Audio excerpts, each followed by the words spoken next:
Temperamentos transformados. Tim LaHaye. Prefácio. A repercussão de meu primeiro livro sobre este assunto, Temperamento Controlado pelo Espírito, muito me inspirou e surpreendeu. A primeira edição de 1000 exemplares, em brochura, era mais do que nossa igreja poderia utilizar, mas a Cruzada Estudantil começou a vendê-la por meio de sua livraria em San Bernardino, Califórnia, e logo se tornaram necessárias mais 2 impressões. O gerente de vendas da editora Tyndale leu o livro na época em que eu já começara a orar para que Deus mandasse uma editora em nosso auxílio. Meus filhos estavam ficando cansados de colar, encadernar e empacotar os livros do pai, na garagem. Eu estava no aeroporto de San Diego com minha esposa e de lá voaria para a cidade de Chicago, onde faria uma palestra. Comentei com ela: espero que o Senhor nos revele sua vontade quanto ao futuro do livro Temperamento Controlado pelo Espírito. Naquela noite, conheci Bob Hawkins, da editora Tyndale. Depois da palestra, ele me convidou para jantar e manifestou sua vontade de que o livro fosse publicado em escala nacional. Aliviado, só pude concordar, se não pelo público leitor, ao menos por minha família, àquela altura já esgotada de tanto trabalho. Desde então, temos nos maravilhado com a maneira como Deus tem usado esse livro. Chegam cartas das mais diversas partes do mundo, de missionários, pastores, conselheiros e leigos, e diversos leitores confessaram ter encontrado a Cristo como Salvador por intermédio dessa leitura. Até a presente data, o Temperamento Controlado pelo Espírito já foi traduzido para o espanhol, japonês, russo e português. 3 sociedades missionárias fizeram uso do livro para treinar seus candidatos ao trabalho missionário. Muitas igrejas o têm utilizado em grupos de estudo, classes de escola dominical e reuniões do Mocidade. No momento em que estou escrevendo, milhares de exemplares já foram publicados. Não seria necessário dizer que isso muito nos encorajou. Não sou autor do conceito dos 4 temperamentos. Minha contribuição foi apenas fazer aplicações práticas dessas classificações seculares para que cada indivíduo possa examinar a si mesmo, analisando seus pontos fortes e suas fraquezas, e assim buscar a cura do Espírito Santo para aquelas tendências que o impedem de ser usado por Deus.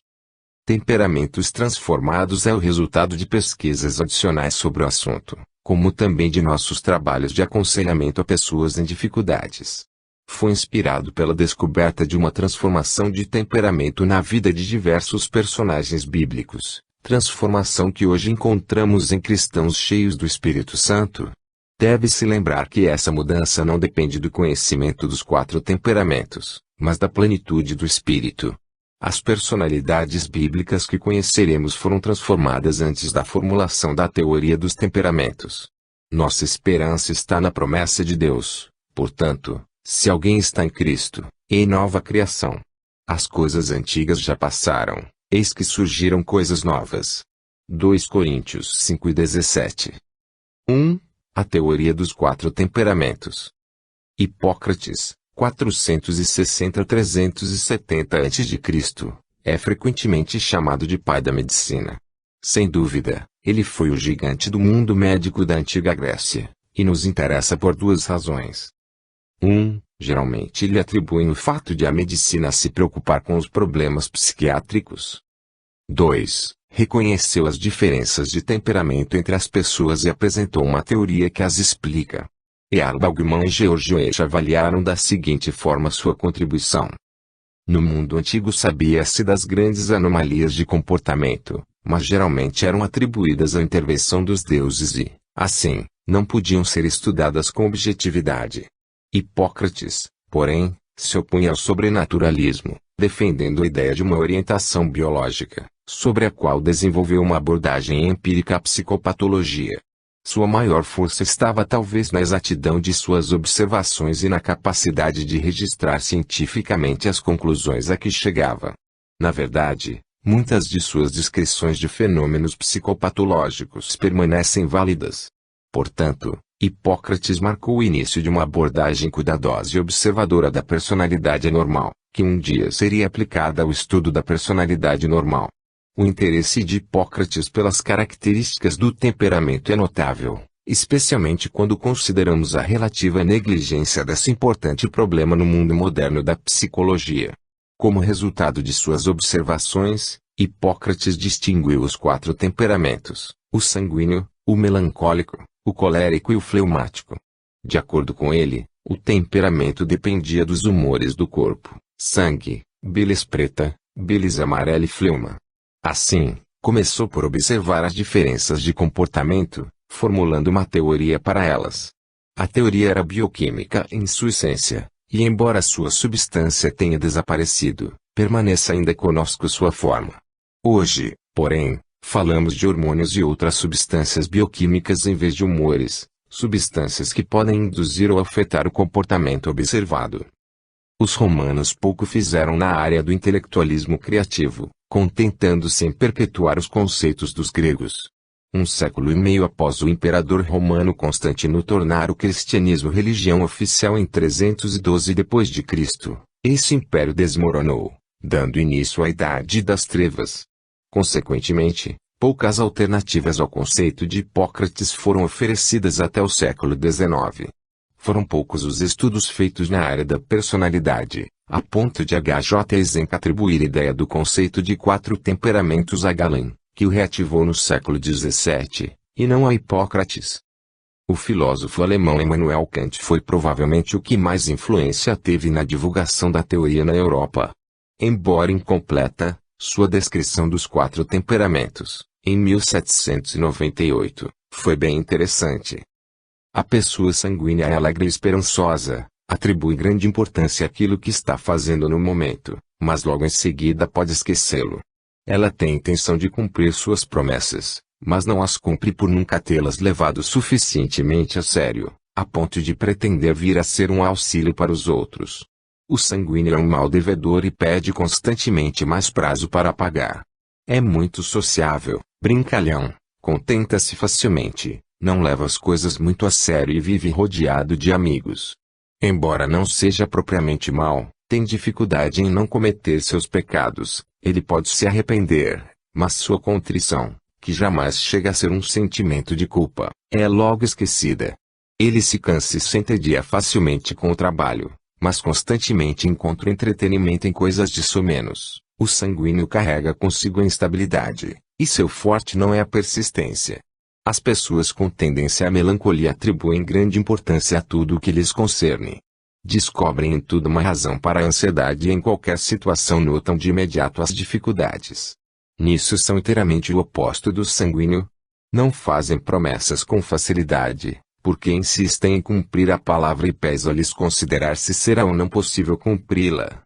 Agem assim, não devido a considerações de ordem moral, mas ao fato de que o interrelacionamento com os outros preocupa sobremaneira o melancólico, tornando-o cauteloso e desconfiado. É por essa razão que a felicidade lhes foge. Dizem do colérico que tem a cabeça quente, fica agitado com facilidade, mas se acalma logo que o adversário se dá por vencido. Que se aborrece, mas seu ódio não é eterno. Sua reação é rápida, mas não persistente.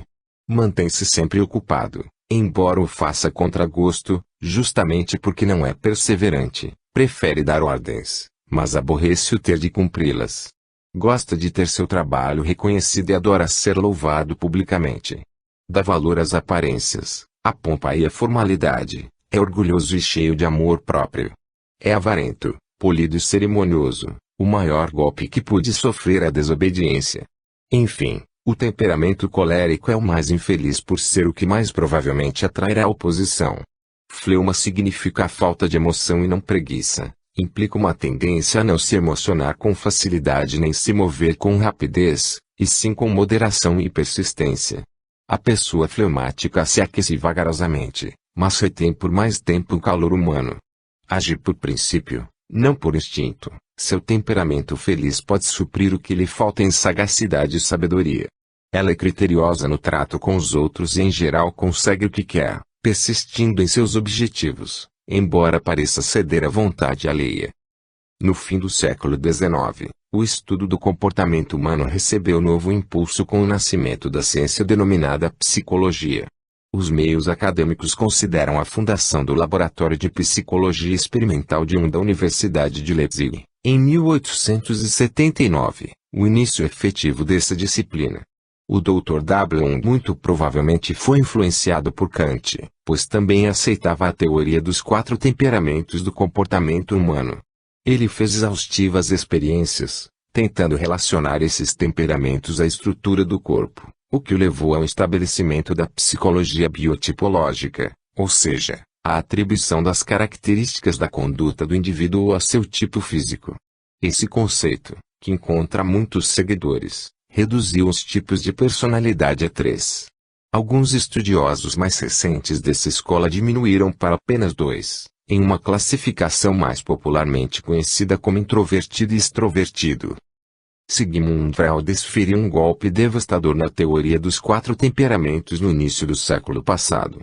As pesquisas e teorias psicanalíticas tiveram efeito eletrizante sobre o estudo da personalidade.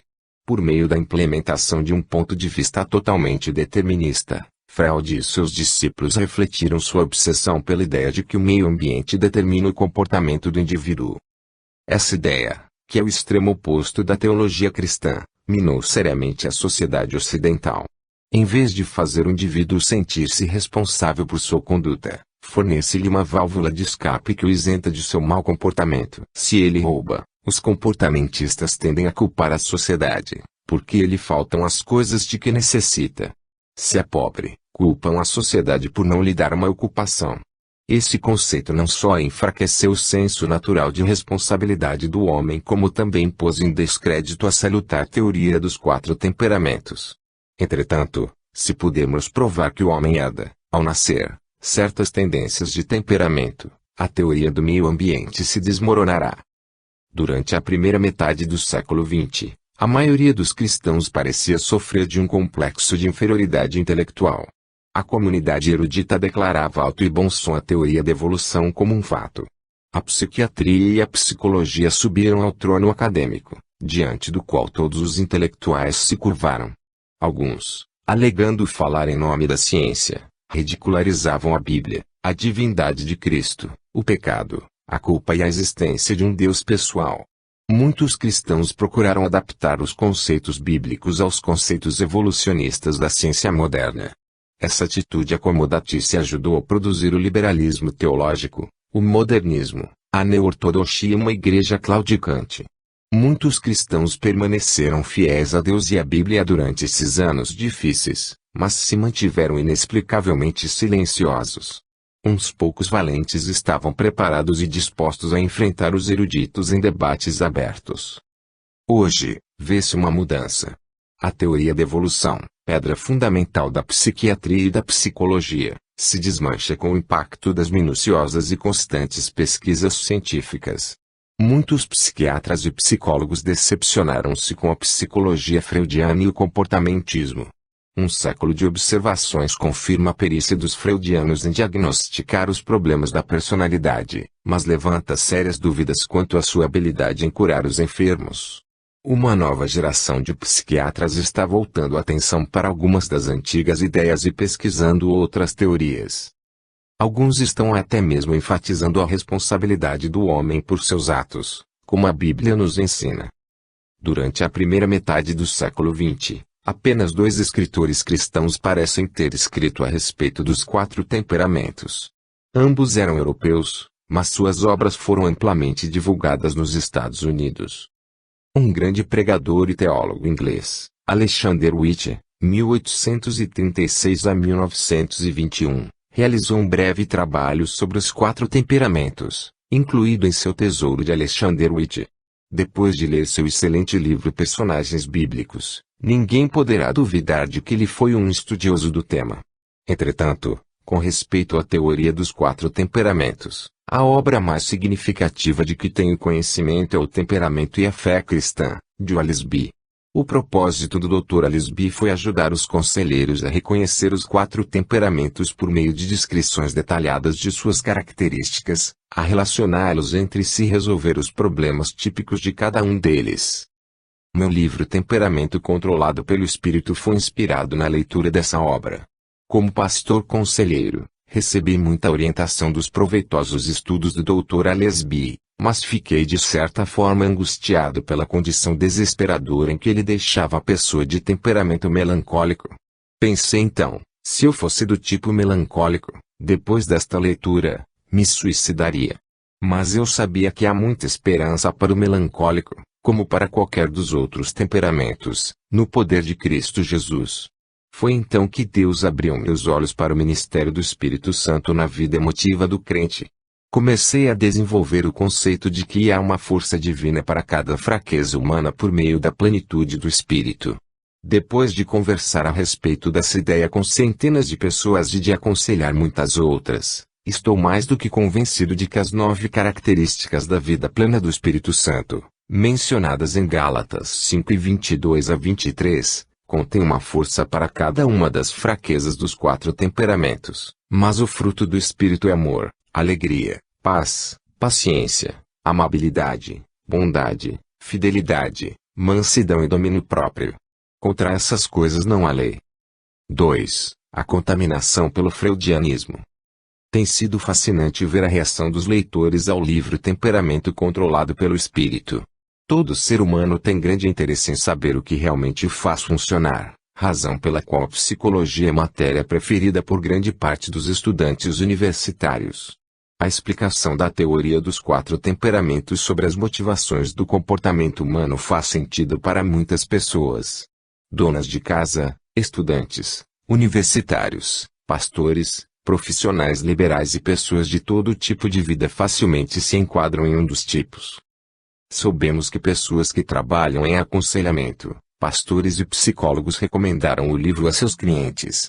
Um psicólogo cristão, conhecido em todo o país, recomendou-o em todos os lugares dos Estados Unidos.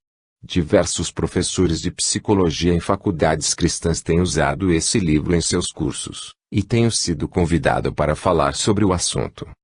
A reação dos psicólogos e psiquiatras não cristãos tem sido menos entusiasta, mas já se esperava essa atitude. Em primeiro lugar, porque a teoria dos 4 temperamentos não é compatível com as ideias humanistas em voga. Em segundo, porque os psiquiatras, não crendo em Deus, rejeitam, em princípio, o poder do Espírito Santo na cura das fraquezas humanas. Tal linha de pensamento influencia fortemente a reação à ideia dos 4 temperamentos. Fiz uma série de palestras para cerca de 1000 universitários norte-americanos, reunidos em um seminário de 2 semanas. A primeira sessão foi uma explanação geral da teoria dos 4 temperamentos. Logo que acabei de falar, diversos jovens esperavam por mim, armados de muitas perguntas. Quase todos eram estudantes de psicologia. Suas principais objeções resumiam-se em: o senhor simplifica demais as coisas ou suas respostas são muito simplistas. A resistência deles era compreensível. Estavam muito envolvidos no processo de aprendizagem das complexas soluções para os problemas atuais da forma como nossos educadores os veem, não porque as respostas aos problemas do homem sejam tão intricadas, mas porque os formuladores dos currículos universitários têm rejeitado a Bíblia e a simples cura de Deus para os problemas do homem. Consequentemente, restam-lhe soluções muito envolventes. O triste é que, como o tempo não parece tornar válidas aquelas soluções, a frustração os leva à busca de outra resposta qualquer, contanto que seja mais complicada. Chegou a hora de alguém mostrar que a psicologia e a psiquiatria estão construídas principalmente sobre o humanismo ateísta. Darwin e Freud moldaram o pensamento do mundo secular a ponto de fundamentar sua estrutura mental sobre 2 premissas. 1. Não há Deus, o homem é um mero acidente biológico. 2. O homem é o ser supremo, com capacidade para resolver por si mesmo todos os seus problemas. Em estudos de filosofia aprendi que a validez de uma conclusão depende da exatidão de suas premissas. Como existe realmente um Deus, a premissa principal dos humanistas está errada, portanto, não se pode esperar que suas conclusões sejam válidas. Uma grande parte do mundo atual se curva perante o santuário da psicologia e da psiquiatria. Considerando que o homem precisa ter alguma fonte de autoridade que empreste crédito àquilo que ele diz, os secularistas de hoje citam em geral algum eminente psicólogo. O fato de que essas autoridades muitas vezes se contradizem, geralmente não é mencionado. Não me levem a mal. Não estou procurando ridicularizar os eruditos. Apenas chamo a atenção para o perigo de os cristãos serem enganados pela sabedoria deste mundo. Temos de reconhecer que a mensagem da cruz é loucura para os que estão perecendo, mas para nós, que estamos sendo salvos, é o poder de Deus. 1 Coríntios 18. O fato de as pessoas possuírem diplomas não significa que estejam certas. Um rápido exame pelos grandes filósofos do mundo mostraria que cada um desses brilhantes eruditos sempre discordou dos outros famosos filósofos que os antecederam. O estudo da filosofia é em geral muito confuso justamente por ser muito contraditório. As experiências e novas descobertas sempre desacreditaram os grandes pensadores do passado. Em contrapartida, os cristãos têm a segurança de aferir a exatidão das premissas e das conclusões dos homens, a palavra de Deus. O homem está certo ou está errado, conforme concorde ou discorde da Bíblia.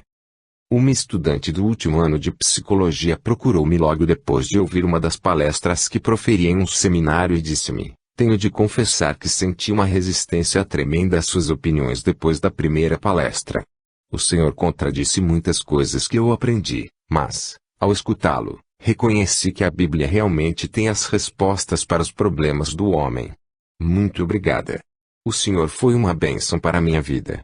Espero que essa jovem e muitos outros tenham aprendido que não há nada de errado em estudar e usar os princípios válidos da psicologia, da psiquiatria ou de qualquer outra ciência, desde que os tornemos válidos pela palavra de Deus.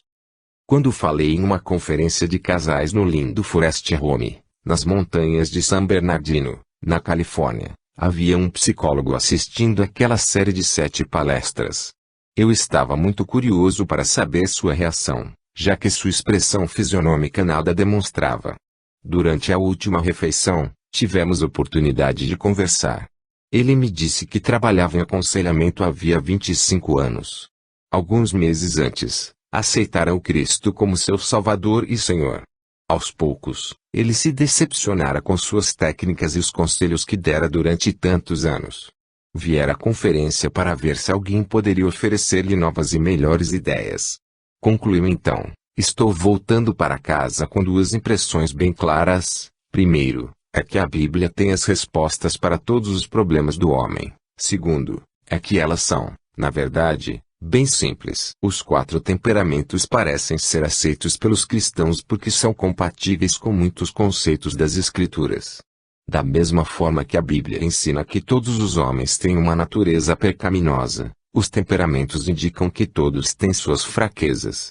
A Bíblia nos ensina que o homem é constantemente assediado pelo pecado, e os temperamentos destacam esse fato. A Bíblia diz que o homem possui uma velha natureza, que é a carne, melhor dizendo, carne corruptível. O temperamento é composto de tendências natas, parte das quais são fraquezas. A classificação dos 4 temperamentos não é ensinada categoricamente na Bíblia, mas os estudos biográficos de 4 personagens bíblicos demonstrarão os pontos fortes e as fraquezas de cada um dos temperamentos. A Bíblia mostra que só é possível alcançar o poder para vencer os defeitos quando se recebe a Jesus Cristo pessoalmente como Senhor e Salvador, entregando-se por completo a seu Espírito. Um psicólogo, meu amigo, informou-me que há cerca de 12 ou 13 diferentes teorias da personalidade. A teoria dos 4 temperamentos é provavelmente a mais antiga, e muitos cristãos consideram-na melhor. Não é perfeita, assim como nenhum conceito humano. Porém, ajuda a pessoa comum a examinar-se por meio de um processo sistematizado e melhorado durante os séculos. A teoria não responderá a todas as dúvidas que você tenha sobre si mesmo, mas propiciará mais respostas do que as outras teorias. Ao estudá-la, ore agradecendo a Deus pelo acesso a uma fonte de poder capaz de mudar sua vida, transformando-a no que você e Deus querem que ela seja. 3. Uso e abuso da ferramenta. A teoria dos 4 temperamentos é um instrumento valioso para a autocompreensão. Mas, como qualquer ferramenta, pode ser usada incorretamente. De vez em quando, encontro pessoas que fizeram mau uso desse conceito, prejudicando a si e a outros. Em geral, esse abuso ocorre nas formas apresentadas a seguir. Alguns estudiosos da personalidade têm externado vez ou outra o conceito, aplicando indiscriminadamente.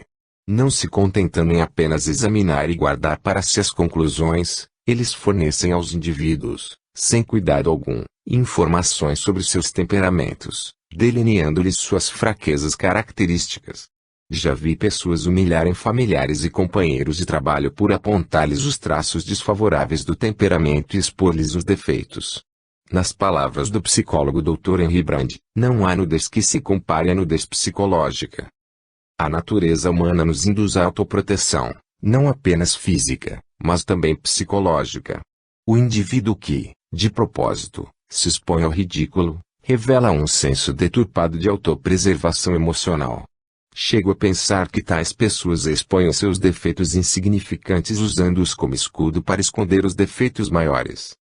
Nenhum cristão cheio do Espírito Santo invadiria o íntimo de outra pessoa, expondo ao ridículo psicológico. Poderá ser muito engraçado fazer isso para criar um clima de bom humor em uma reunião, mas, por outro lado, poderá ser cruel e prejudicial para o atingido. Qualquer coisa que não seja benigna não provém do amor. E a Bíblia nos ensina a falar a verdade em amor. Efésios 4:15. O Espírito Santo, que nos habita, quer que os cristãos amem os irmãos, dando-lhes a proteção emocional que almejamos também para nós. Mesmo no caso de a análise de temperamento não ser feita em público, ela poderá tornar-se um hábito nocivo. Uma jovem confidenciou-me que rejeitara um possível pretendente porque o considerava uma mistura indesejável de temperamentos. Não existe a tal mistura indesejável. Nenhum é melhor que o outro, e o simples temperamento não é a garantia de determinadas atitudes. Um patrão, por exemplo, poderia rejeitar um empregado capaz, concluindo equivocadamente que sua personalidade o torna inapto para o cargo. Nesse caso, nem a jovem casadora, nem o empregador deram oportunidade à influência transformadora do Espírito Santo. A teoria dos 4 temperamentos é apenas uma ferramenta terapêutica. Com os outros ou consigo mesmo, deve ser usada sempre com parcimônia, flexibilidade e de forma construtiva. Uma boa regra é, não se ponha a analisar o temperamento de uma pessoa, a não ser que isso contribua para melhorar seu relacionamento com ela, e não diga a uma pessoa qual o temperamento que ela possui, a não ser que esta lhe pergunte diretamente. Outro erro no uso da teoria dos temperamentos é utilizá-la como desculpa por seu mau comportamento. Frequentemente as pessoas me dizem, faço isso porque é esse meu gênio e não consigo mudá-lo.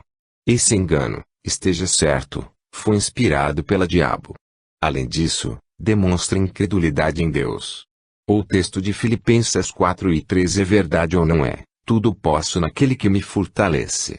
Se for mentira, não poderemos confiar na palavra de Deus. Mas, como a Bíblia é verdadeira, podemos confiar que Deus realmente supre todas as nossas necessidades. O temperamento pode tão somente explicar nosso comportamento, mas justificá-lo, nunca. É impressionante o número de pessoas que o usam como desculpa.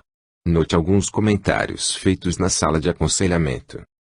Um homem sanguíneo, depois de manter um caso amoroso extraconjugal, confessou, sei que eu não deveria ter feito isso, mas tenho temperamento sanguíneo e sou fraco quando exposto a tentações sexuais. Isso é uma maneira covarde de dizer, a culpa é de Deus, pois foi Ele que me criou assim. Depois que disseram a um colérico que seus acessos de raiva destruíram sua enorme capacidade como professor de classe bíblica e obreiro cristão, ele declarou, sou mesmo estourado. Sempre fui. Quando as pessoas me contrariam, falo o que me vem à cabeça. É um comentário tipicamente colérico, mas não é a resposta de um colérico controlado pelo Espírito Santo.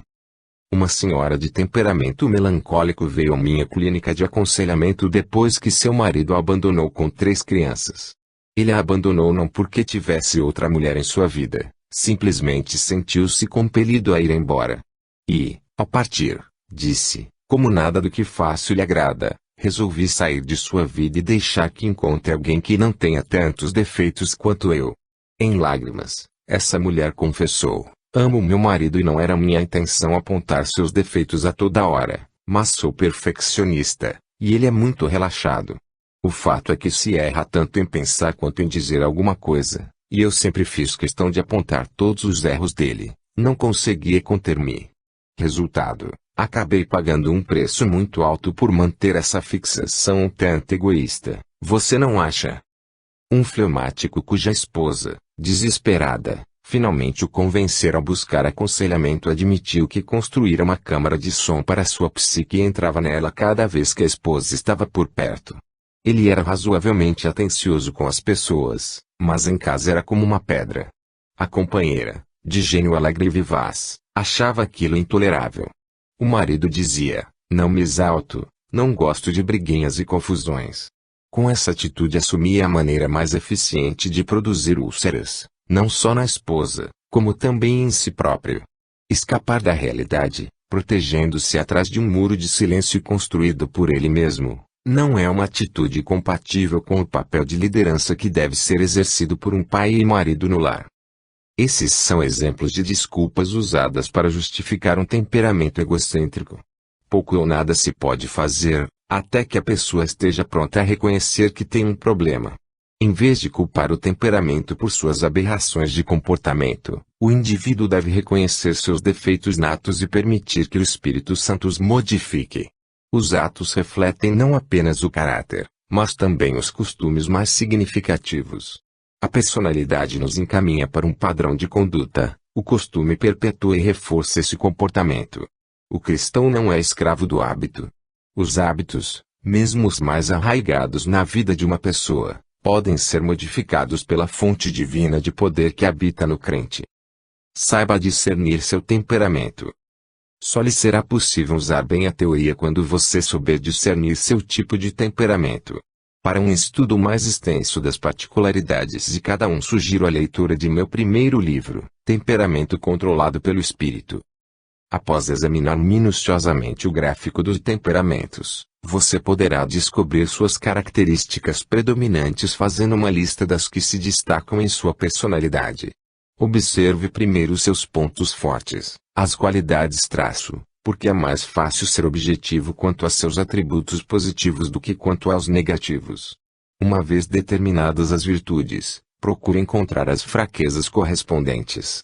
Muitas pessoas possuem uma tendência a mudar de ideia quando examinam seus defeitos, mas é melhor resistir a essa tentação e enfrentar sua personalidade com realismo. Quadro de temperamentos. Qualidades do tipo sanguíneo: atores, vendedores, oradores. Comunicativo, iminente, entusiasta, afável, simpático, bom companheiro, compreensivo e crédulo. Defeitos do tipo sanguíneo: atores, vendedores, oradores. Pusilânime, volúvel, indisciplinado, impulsivo, inseguro, egocêntrico, barulhento, exagerado e medroso. Qualidades do tipo colérico: produtores, construtores, líderes. Enérgico, resoluto, independente, otimista, prático, eficiente, decidido, líder e audacioso. Defeitos do tipo colérico: produtores, construtores, líderes. Irascível, sarcástico, impaciente, prepotente, intolerante, vaidoso, autossuficiente, insensível e astucioso. Qualidades do tipo melancólico: artistas, músicos, inventores, filósofos, mestres. Habilidoso, minucioso, sensível, perfeccionista, esteta, idealista, leal e dedicado. Defeitos do tipo melancólico: artistas, músicos, inventores, filósofos, mestres. Egoísta, mal-humorado, pessimista, teórico, confuso, antissocial, crítico, vingativo e inflexível. Qualidades do tipo fleumático: diplomatas, professores, técnicos, administradores. Calmo, tranquilo, responsável, eficiente, conservador, prático, líder, diplomático e bem-humorado. Defeitos do tipo fleumático: diplomatas, professores, técnicos, administradores, calculista, temeroso, indeciso, contemplativo, desconfiado, pretensioso, introvertido e desmotivado. Diversos fatores devem ser lembrados quando você quiser descobrir seu temperamento. O mais importante é que ninguém se caracteriza por apenas um temperamento. Não só os pais, mas também os avós contribuem para a formação da personalidade do indivíduo. Assim, todos são uma mescla de temperamentos, pelo menos 2 e às vezes até 3. Immanuel Kant e seus seguidores europeus deixaram de reconhecer essa ideia, que caiu em descrédito com o advento da psicanálise freudiana. A insistência intransigente de Kant de que toda pessoa se enquadra em um único dos 4 tipos, excluindo-se os outros três, não pôde ser mantida por muito tempo depois de um exame criterioso da teoria. Todos a quem tenho aconselhado têm revelado características de mais de um temperamento. Mas, em geral, um deles sempre se destacará. Exemplifico, um sanguíneo colérico pode ser 60% sanguíneo e 40% colérico. Um melancólico colérico poderá ser 70% melancólico e 30% colérico. É possível até que uma pessoa seja 50% fleumática, 30% sanguínea e 20% melancólica. Não tenho tido muito sucesso em estabelecer quantitativa ou percentualmente um temperamento, mas quanto mais predominante for um dos quatro, mais fácil é o diagnóstico da personalidade. Às vezes é impossível determinar as características secundárias. Naturalmente, uma pessoa que tem uma combinação de 2 ou 3 temperamentos bem destacados será difícil de diagnosticar. Uma compensação para alguém cujo temperamento seja uma mistura que dificulte a análise é que ele não será de modo algum extremista. Se por um lado suas qualidades não são muito salientes, por outro, tampouco, são seus defeitos. Assim, não é o caso de se frustrar por não ter tendências temperamentais muito acentuadas. Esse indivíduo pode se considerar perfeitamente normal, embora, em minha experiência, sejam casos muito raros. Maturidade espiritual. Um fator comumente esquecido, quando alguns crentes procuram analisar seus temperamentos, é a obra modificadora e amadurecedora realizada pelo Espírito Santo. O temperamento está baseado no material ainda tosco com que nascemos. Desse modo, quanto mais um crente amadurece espiritualmente, mais difícil é o diagnóstico de seu temperamento básico. Assim, é útil examinarmos o material ainda bruto, a personalidade, como era antes de o Espírito Santo ter iniciado sua obra. Há tempos, quando fui a uma conferência sobre vida familiar e profecia em uma igreja do centro-oeste norte-americano, a pessoa responsável veio me esperar no aeroporto. Aos 72 anos, ele era o cavalheiro mais educado, bondoso e cheio do espírito que eu jamais conhecera. Naquela semana, fui informado de que ele era presidente de uma das maiores fábricas de móveis do mundo. Era, portanto, um homem excepcionalmente bem-sucedido. E quanto mais coisas eu descobria a seu respeito, mais admirado ficava. Em geral, homens fleumáticos não compram uma empresa quase falida em meio a uma depressão econômica e conseguem fazê-la sair do buraco e prosperar. Isso seria trabalho para um colérico. Pois em conversa com seus amigos fui descobrindo que esta era a sua história. Em seus primeiros tempos ele fora um colérico típico, um comedor de fogo, com algumas tendências à melancolia. Trabalhava noite e dia, era organizado, cheio de iniciativa e conseguia colher resultados onde outros tinham falhado. Aos 30 e poucos anos, se converteu. Tempos depois, um tanto acidentalmente, começou a ensinar a Bíblia a um casal recém-convertido. Esse estudo bíblico logo transformou-se em uma classe, e a seguir foi necessário estabelecer uma noite especial para as reuniões. Quando vinha conhecê-lo, essas aulas já eram realizadas 3 vezes por semana. Hoje, há 2 fortes igrejas que resultaram dessas classes bíblicas. Mas a mudança que se operou nesse homem foi igualmente maravilhosa. A palavra de Deus habita ricamente nele, e o Espírito Santo moldou de tal forma as suas características coléricas, a ponto de torná-lo um exemplo bastante atual de um temperamento controlado pelo Espírito Santo. Ao observarmos com cuidado, notamos suas forças coléricas de boa organização e habilidade para promoção, esforço, propósito no trabalho cristão e otimismo criativo, mesmo aos 72 anos. Faltavam-lhe, entretanto, ira, amargura, ressentimento, crueldade e outras formas de carnalidade típicas. Esse homem não conhecia nada a respeito da teoria, mas sabia o que era estar cheio do Espírito Santo.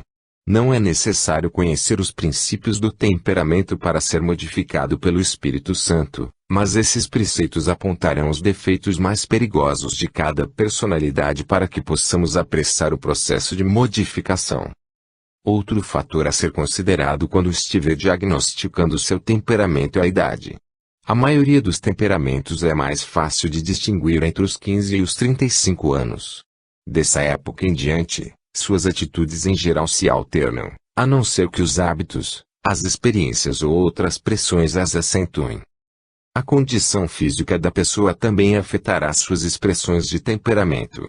A pressão alta poderá levar um temperamento fleumático a assumir atitudes de atividade mais intensa do que seria o comum. A pressão baixa tenderá a tornar um sanguíneo ou um colérico menos tenso. Já outras pessoas possuem estruturas fisiológicas que criam tensões nervosas, e isso certamente afetará a expressão de suas características. Por vezes, a educação na infância forma impressões e hábitos que parecem embotar o temperamento secundário.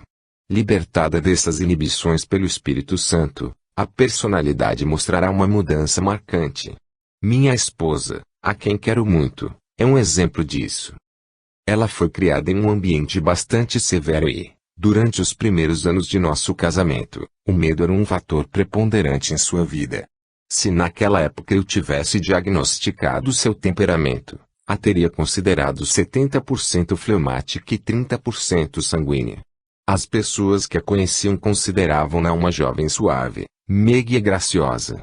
6 anos antes, ela tivera a experiência da plenitude do Espírito Santo.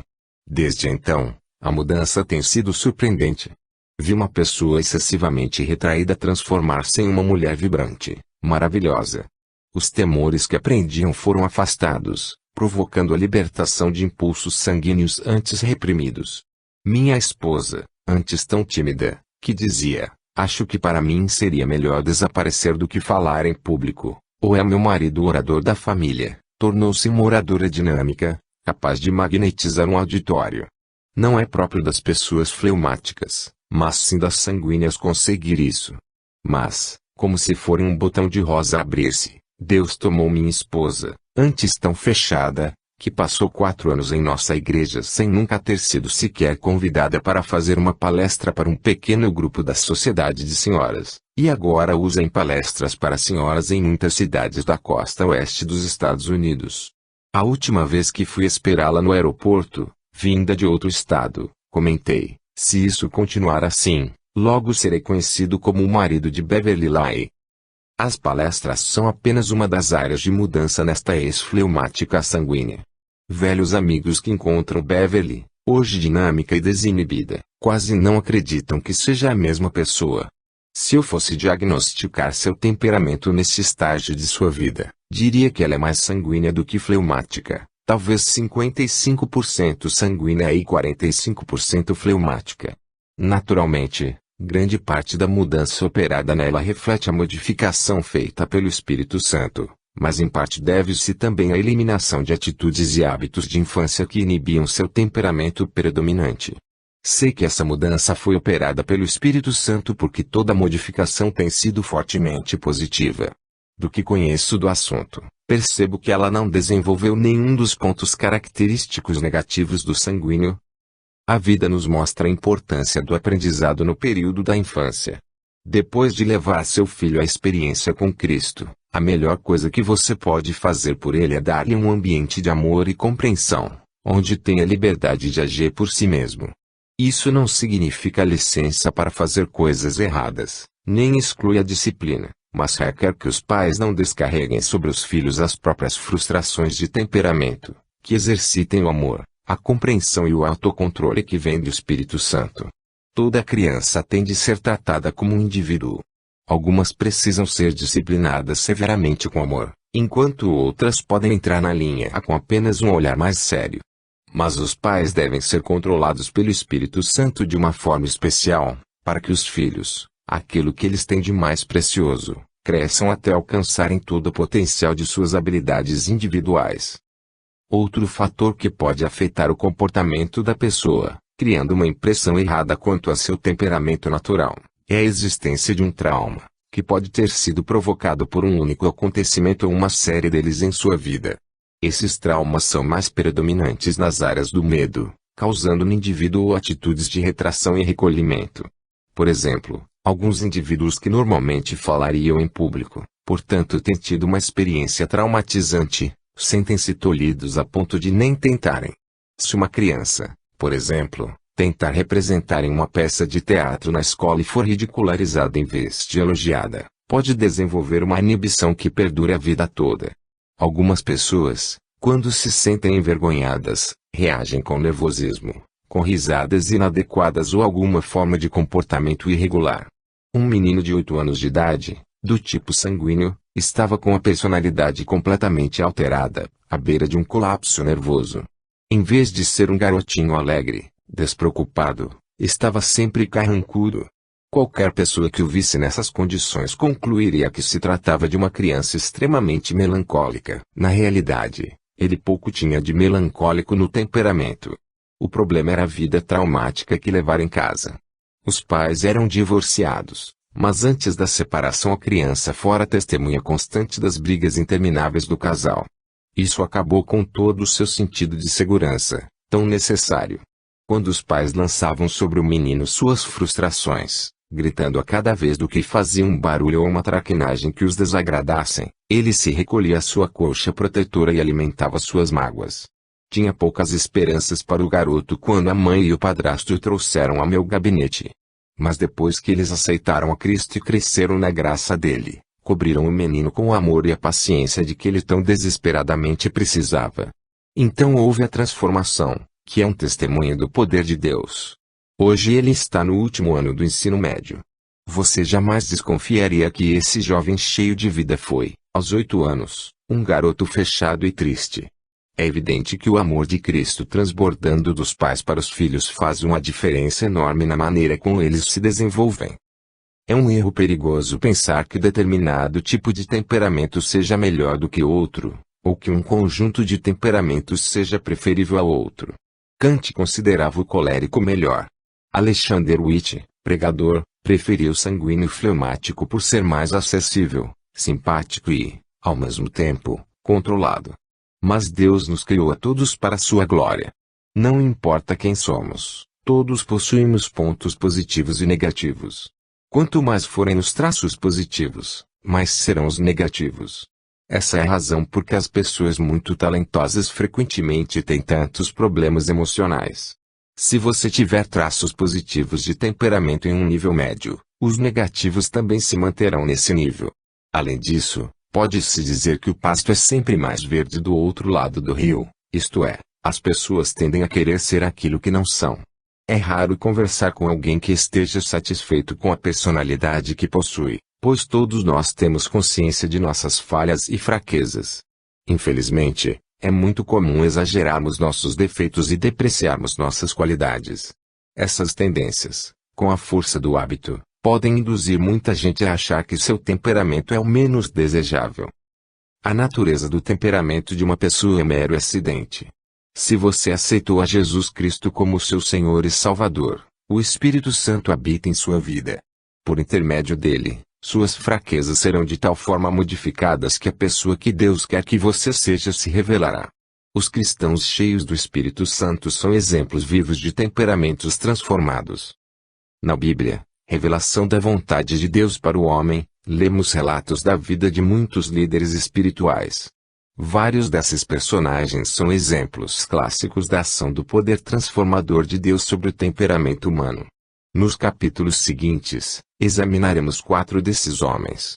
Tenha em mente que a obra modificadora de Deus em cada um deles está também a seu alcance. Repetidas vezes Deus disse aos personagens bíblicos: "Eu sou o Deus de Abraão, Isaque e Jacó." Isso significa que seu poder é constante, de uma geração para outra.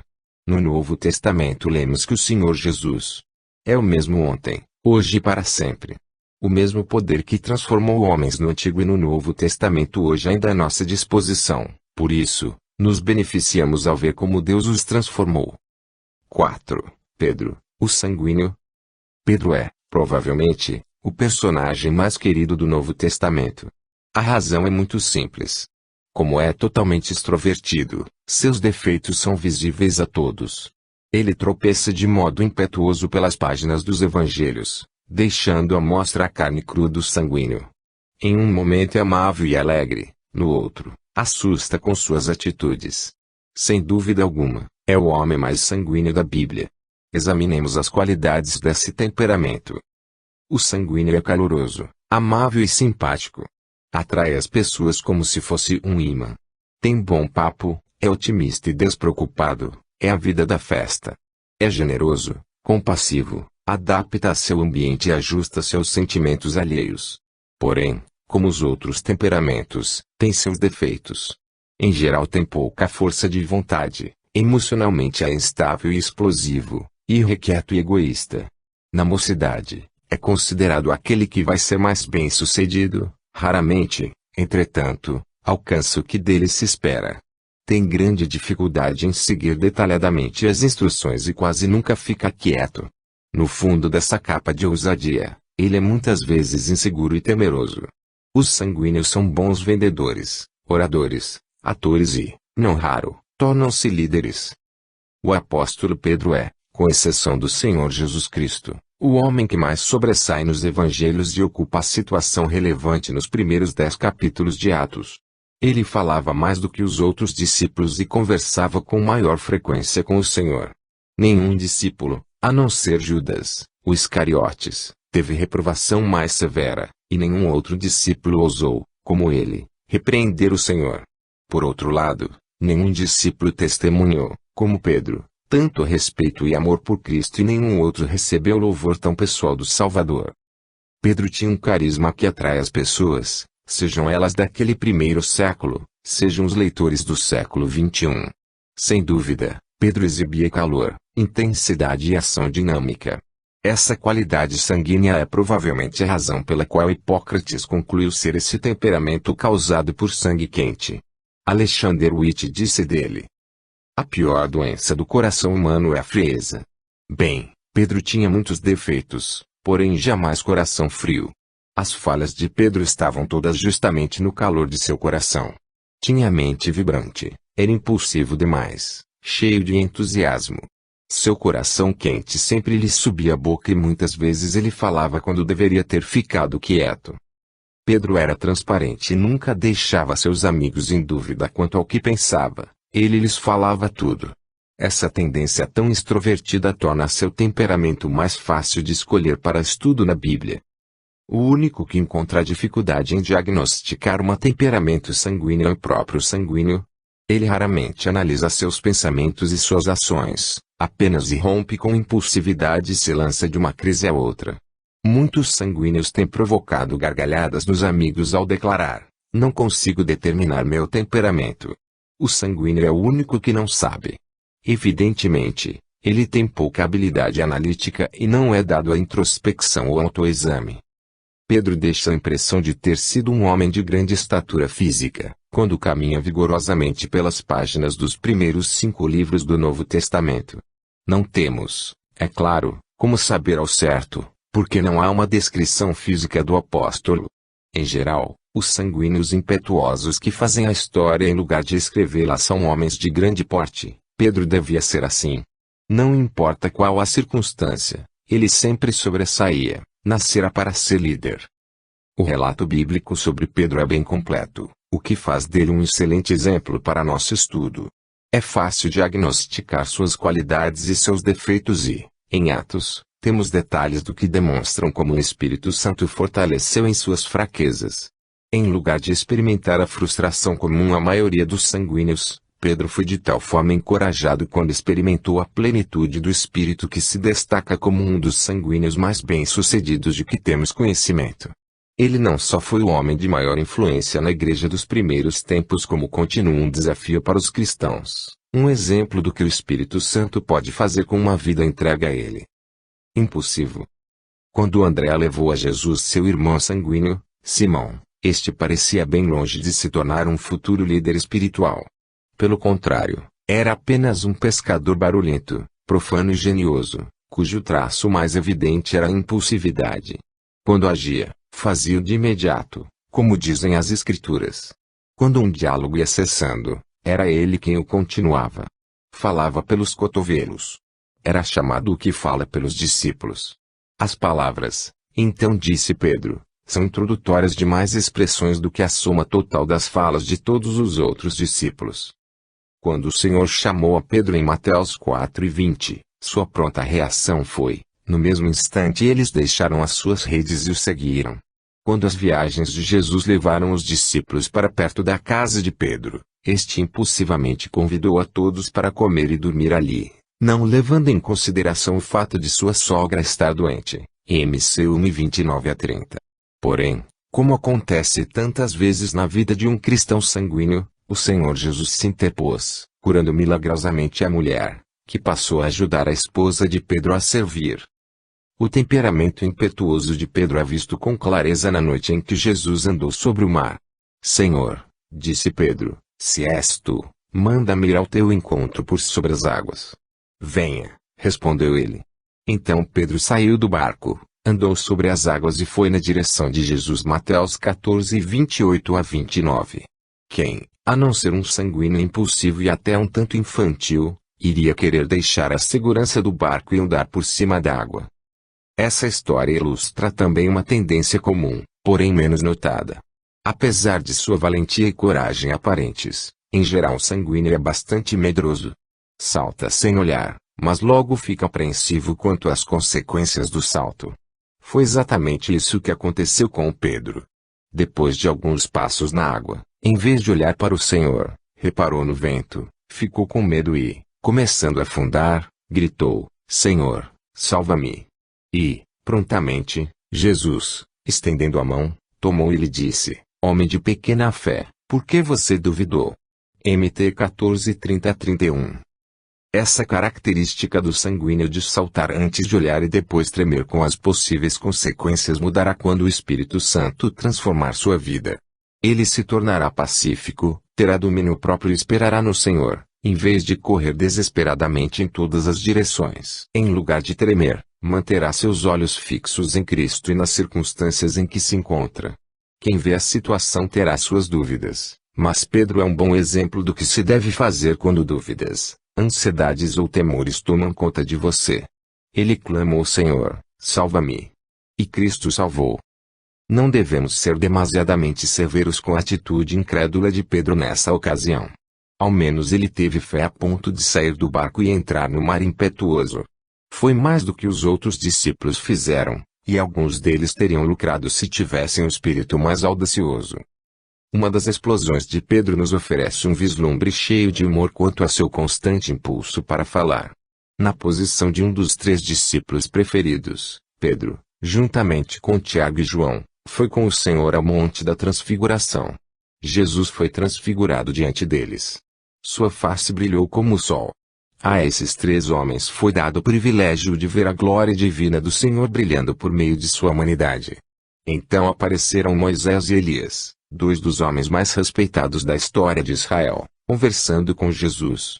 Incontrolavelmente comovido, como nos relata a Bíblia, Pedro disse a Jesus, Senhor, é bom estarmos aqui.